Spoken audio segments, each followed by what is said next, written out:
Hello, everyone, and welcome to our virtual back to school night. I'm Allison Dunn, and I should be appearing at the bottom of your screen. I'm going to go through this slide deck and narrate it as I move along, and I'm going to try to do it in one take. I'm doing it in one take, so think positively. Welcome. If you are seeing this, it's because I have your child in Honors American Literature this year. Here's a little bit of my background. This is my 14th year as a high school English teacher. I spent 8 of those years teaching in Fredericksburg, Virginia, and the past 6 I have been here at North. I have my master's from George Mason University and my undergrad from the University of Michigan. I'm a boomerang, as they say. I've come back to Grosse Pointe after growing up here. I went all the way K through 12 through the Grosse Pointe public school system, and I'm really happy to be home. There are 4 main course goals that I would like to kind of highlight real quick. The first goal is analysis.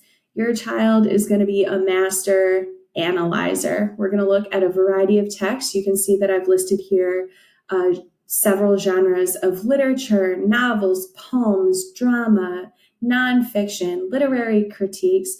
Just this week, we analyzed art. And so we are kind of ramping up, starting with art and ramping up to some more complicated texts. The second course goal is to consider authorial intent, because this is American literature.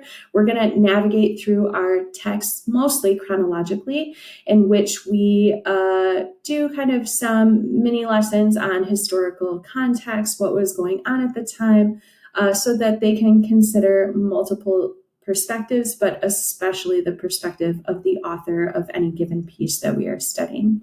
The third is that your child is going to learn to be able to articulate a critical position, meaning have their own unique thoughts that they can express, most likely through written expression. And so we're going to talk about how to gather evidence, how to support a claim, how to organize writing so that their argument is clear and supported.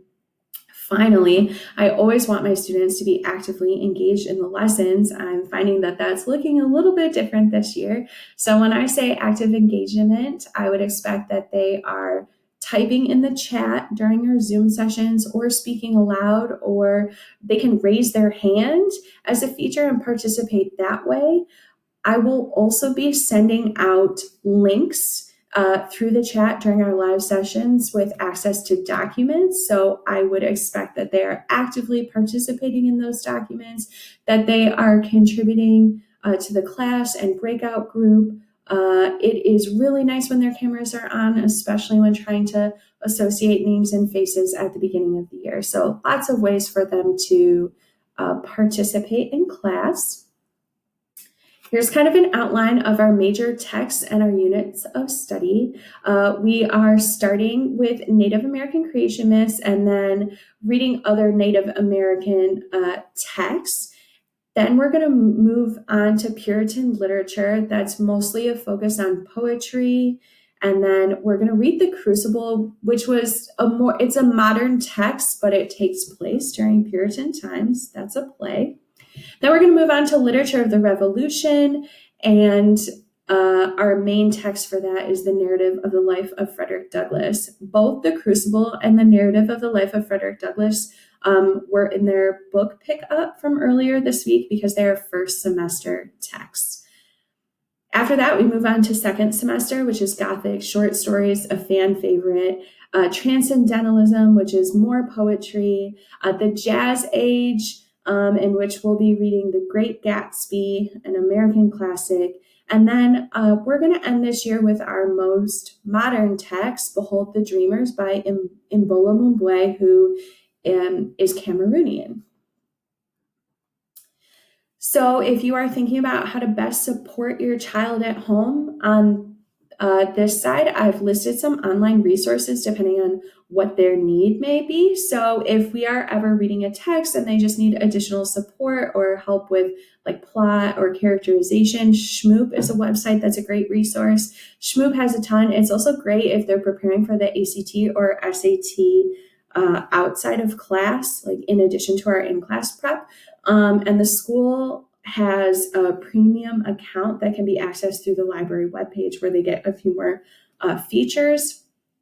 MLA citations that's used in writing. The Purdue OWL website is extremely helpful.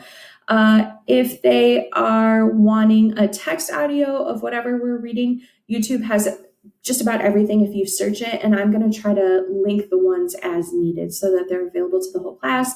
And then for studying purposes, online flashcards are really helpful through Quizlet. If you can just help them kind of navigate and set up some systems, the first thing, encourage them to engage in live sessions. I've discussed all the different ways in which they can kind of assert their presence during our live sessions. I only see them twice a week, and so I really want to maximize that time with them. Speak with your child about class assignments, deadlines, due dates. They will always have a live session task and then an asynchronous task. So there should be something to check in with them about after every one of our sessions. Ask them to take you through Schoology. Our folders are organized weekly. There's also a weekly agenda, and so everything should kind of link up nicely. Encourage them to attend Learning Labs and student support.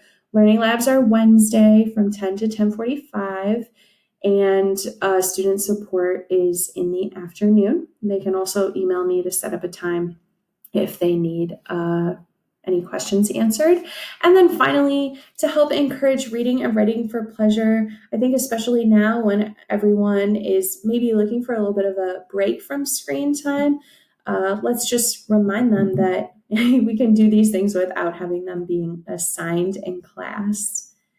So thank you very much for bearing with me through my presentation, which I did in one take, mistakes and all.